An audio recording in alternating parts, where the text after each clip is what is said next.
ఎన్టీఆర్ ఏఎన్ఆర్ ఇద్దరు సమవుజ్యులు ఏమాయమలిగి ఉండేవాళ్ళు. ఇద్దరు చెరువు పక్క పంచుకుని పరిపాలించారు. అవునండి, చెప్పాలి ఇండస్ట్రీని వాళ్ళిద్దరు పరిపాలించారు. ఇద్దరు కలిసి నటించారు, ఇద్దరు కలిసి విభేదించారు కూడా. అవునండి, చాలా సందర్భాల్లో. అవునవును. అట్లా ఇప్పుడు జనరేషన్కి మీరు బాలకృష్ణ కలిసి ఎందుకు చేయలేరు? లవ్ టు అండి. బట్ మొన్న కూడా ఈ మధ్యన బాలయ్య కలిసి నేను మాట్లాడుకున్నప్పుడు కూడా తను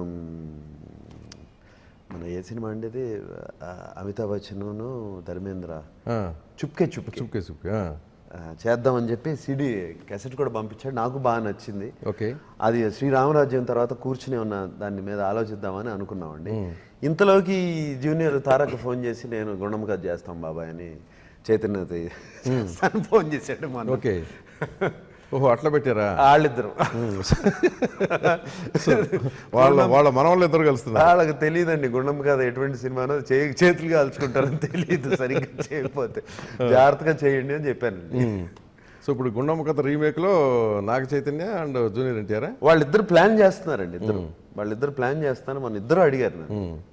కానీ మీ ఇద్దరిది ఒక డిఫరెంట్గా ఉంటుంది. బాగుంటుంది. మెచ్యూర్డ్ యాక్టర్స్ కదా. డెఫినెట్గా మాకు చేయాలని ఉందండి. బాలయ్య 2-3 సార్లు అడిగాడు చేద్దాం తప్పకుండా Balayya, but you get it develop. నాకు తెలియట్లేదు ఎలాగో అనేది, ఎవరో డైరెక్టర్ ఎవరిని చేశానని చెప్పేది. ఆ చుప్కే DVD పంపాడు, చూశానండి, చాలా బాగుందని అని. అది శ్రీరామరాజ్యం అయిపోయిన తర్వాత దాని మీద కూర్చుందాం అనుకున్నాం. జరిగితే బాగుంటుంది. I'm happy. అంటే ఇంతవరకు అసలు ఆ ప్రాజెక్టు గురించి ఎక్కడ ఎవరు రాలేదా మీ దగ్గరికి? ఒక్కసారి గుండమ్మ కథ గురించి వచ్చారండి. ఓకే, నేను భయం వేసి బ్యాక్అవుట్ అయ్యాను దానికి. ఎందుకని? దేవదాస్ ఏం జరిగింది తెలుసు కదండి, రీమేక్. అంటే సమ్మర్ క్లాసిక్స్ అండి, దే ఆర్ జస్ట్ క్లాసిక్స్. ఇప్పుడు మాయాబజార్ దాన్ని అట్లా వదిలేయటం మంచిది. వదిలేయడం మంచిది. ఇప్పుడు మాయాబజార్ థీమ్ అంటే ఎలా తీస్తారండి? Just think. అట్లా వాళ్ళ క్లాసిక్స్ ఉన్నాయండి. ఆ గుండమ్మ కథ చూస్తే వాళ్ళిద్దరూ ఇట్స్ కెమిస్ట్రీ కానీ అది కానీ ఇది కానీ. అండ్ ఇప్పుడు గుండమ్మని ఎవరు పెడతారండి? అసలు సూర్యకాంతం దొరకడం ఎవరు పెడతారండి ఇక్కడ? సూర్యకాంత్. సో అది చాలా తెలివిగా చేయాలండి. I hope they succeed both the boys, but నాకు తెలియదండి. నేనైతే కొంచెం భయం నాకు. సో నెక్స్ట్ అంటే మీరు ఒక ఫేస్డ్ మేనర్లో 25 years కదా? అవునండి, 25 years. True. This year 25 years అయిపోయింది.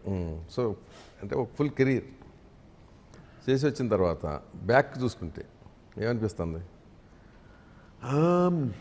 As an individual, as an artist? ఏమంటే as an individual and as an artist మళ్ళీ 25 years ఇస్తే దీనికన్నా బ్రహ్మాండంగా చేయగలుగుతాను అనే నమ్మకం ఉందండి. ఈ ఎక్స్పీరియన్స్ తోటి, ఇప్పుడున్న ఎక్స్పీరియన్స్తో. బట్ అప్పుడు ఆ ఎక్స్పీరియన్స్ లేదు కదా. అవును. So I'm very happy. కానీ అది రాదు. ఆ 25 years రాదు. ఇప్పుడు చేసిన తప్పులు అప్పుడప్పుడు ఇంట్లో కూర్చుని అలా ఆలోచిస్తూ ఉంటే, అరే ఎందుకు చేసాము, అది ఎందుకు చేసాము, ఇది ఎందుకు చేసాము అనిపిస్తూ ఉంటుంది. But overall I'm very very happy. Fully contented? Fully contented. అంటే నటుడుగానా లేకపోతే? నటుడుగా కాదండి. As far as personally I'm very contented. I have beautiful wife and wonderful 2 sons and fantastic parents. And God has beautiful fans. Yes. God has given me so much. More than required. ఇంకన్నా అడిగితే crime అండి. More than what you have asked. ఇంకా కావాలి. All I can say is fans కానీ వాళ్ళకి కానీ all the people have supported me 25 years. All I can say is thank you. I don't want any more. Thank you.